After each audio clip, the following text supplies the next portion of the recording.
ഇക്കാലം അത്രയും സെലക്ഷനിലും ഫാഷനിലും വിലക്കുറവിലും അത്ഭുതങ്ങൾ സൃഷ്ടിച്ച ബാസിദ് സിൽക്സ് കളക്ഷൻ. കല്യാണം ഇനി വേറെ level. Basid wedding mall, Basid arcade, Poongottukulam, Tirur. Phone 8075214911. Tirur joint RTO ഓഫീസിൽ വിജിലൻസ് പിടികൂടിയ AMVI കൈക്കൂലി വീരൻ. നേരത്തെ ജോലി ചെയ്ത കേന്ദ്രങ്ങളിലും കൈക്കൂലി വാങ്ങൽ പതിവാക്കിയിരുന്ന ഈ ഉദ്യോഗസ്ഥനെ വിജിലൻസ് പൊക്കിയത് സ്കെച്ച് തയ്യാറാക്കിയെത്തിയ ശേഷം ഇയാളുടെ കൈക്കൂലി പിരിവുകാരായ 2 ഏജന്റുമാരെയാണ് വിജിലൻസ് CI P ജ്യോതീന്ദ്രകുമാറിന്റെ നേതൃത്വത്തിലുള്ള സംഘം ആദ്യം പൊക്കിയത്. ഇവരുമായി ഉദ്യോഗസ്ഥന്റെ ഇരിപ്പിടത്തിലെത്തിയ ശേഷമായിരുന്നു നടപടികൾ. ഉദ്യോഗസ്ഥന്റെ മുന്നിൽ ഏജന്റുമാരെ എത്തിച്ച് ഇവരെ പരിചയമുണ്ടോ എന്ന് വിജിലൻസ് സംഘം ചോദിച്ചപ്പോൾ ഇല്ല എന്നായിരുന്നു AMVIയുടെ മറുപടി. എന്നാൽ തെളിവുകൾ ഓരോന്ന് നിരത്തി അന്വേഷണ സംഘം നടപടികൾ ആരംഭിച്ചതോടെ AMVI വിയർത്തു. അതോടെ മൗനിയായി. അറസ്റ്റ് ഭയന്ന് ഏജന്റുമാർ തങ്ങളുടെ റോൾ ഒന്നൊന്നായി വിശദീകരിച്ചതോടെ വിജിലൻസിന് പണി എളുപ്പമായി. അതോടെയാണ് പരിശോധന AMVIയുടെ താമസ കേന്ദ്രത്തിലേക്കും നീണ്ടത്. 2 ഏജന്റുമാരെയാണ് AMVI തന്റെ കൈക്കൂലിപ്പണം പിരിക്കാൻ ഉപയോഗിച്ചിരുന്നത്. 1 വർഷം മുമ്പ് തിരൂരിലെത്തിയ ഇയാൾ ഏജന്റുമാർക്കിടയിൽ 2 വിശ്വസ്തരെ കണ്ടെത്തുകയായിരുന്നു. അതോടെ കൈക്കൂലിപ്പിരിവ് അവരുടെ ചുമതലയായി. നേരത്തെ തന്നെ ഏജന്റുമാരുടെ ഇടപെടലുകൾക്ക് കുപ്രസിദ്ധി നേടിയിട്ടുള്ള തിരൂർ ഓഫീസിൽ 2 വിശ്വസ്തരെ കണ്ടെത്തുക ഇയാൾക്ക് ബുദ്ധിമുട്ടുള്ള പണിയായിരുന്നില്ല.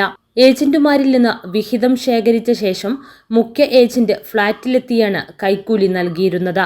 ഉദ്യോഗസ്ഥനില്ലാത്ത സമയങ്ങളിൽ ഫ്ളാറ്റിലെത്തി ജനലിലൂടെ പണം അകത്തേക്കിടലായിരുന്നു പതിവെന്നാണ് വിജിലൻസിന് ലഭിച്ചിട്ടുള്ള വിവരം. പരിശോധന ഉൾപ്പെടെയുള്ള നടപടികളിൽ നിന്ന് രക്ഷപ്പെടുന്നതിനായിരുന്നു ഈ തന്ത്രം.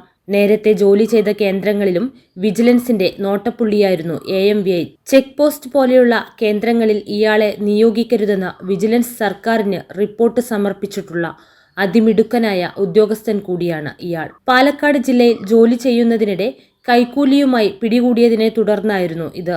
ഇതിനു പിന്നാലെയാണ് ഇയാൾ തിരൂരിലെത്തിയത്. ഇവിടെയും കൈക്കൂലിയിൽ ഒട്ടും കുറവ് വരുത്തിയില്ല. ഇയാൾക്കെതിരെ പരാതികൾ ലഭിച്ചതോടെ വിജിലൻസ് കരുതലോടെയാണ് കരുക്കൾ നീക്കിയത്. 2 ആഴ്ചയിലേറെ നിരീക്ഷിച്ച ശേഷമാണ് പരിശോധനയിലേക്ക് കടന്നത്. ഇതിനിടെ AMVIയുടെ വിശ്വസ്തരെ വിജിലൻസ് മാർക്ക് ചെയ്തിരുന്നു. അവരും ഉദ്യോഗസ്ഥനും ഒരേ സമയം ഓഫീസിലുള്ള സമയം കണ്ടെത്തിയാണ് പരിശോധനയ്ക്കെത്തിയത്.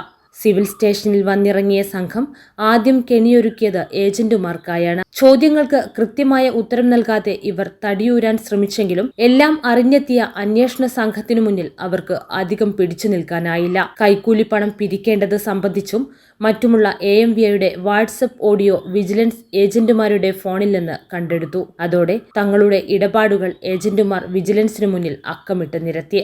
പിന്നീടായിരുന്നു ഓഫീസിലെ പരിശോധന.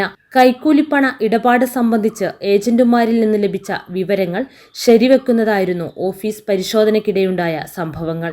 ഉദ്യോഗസ്ഥർക്കുള്ള കൈക്കൂലി വിഹിതം ഓഫീസ് ഫയലുകൾക്കിടയിൽ നിന്ന് കണ്ടെടുത്തു. 10,460 രൂപയാണ് വിവിധ ഫയലുകളിൽ ഒളിപ്പിച്ചിരുന്നത്.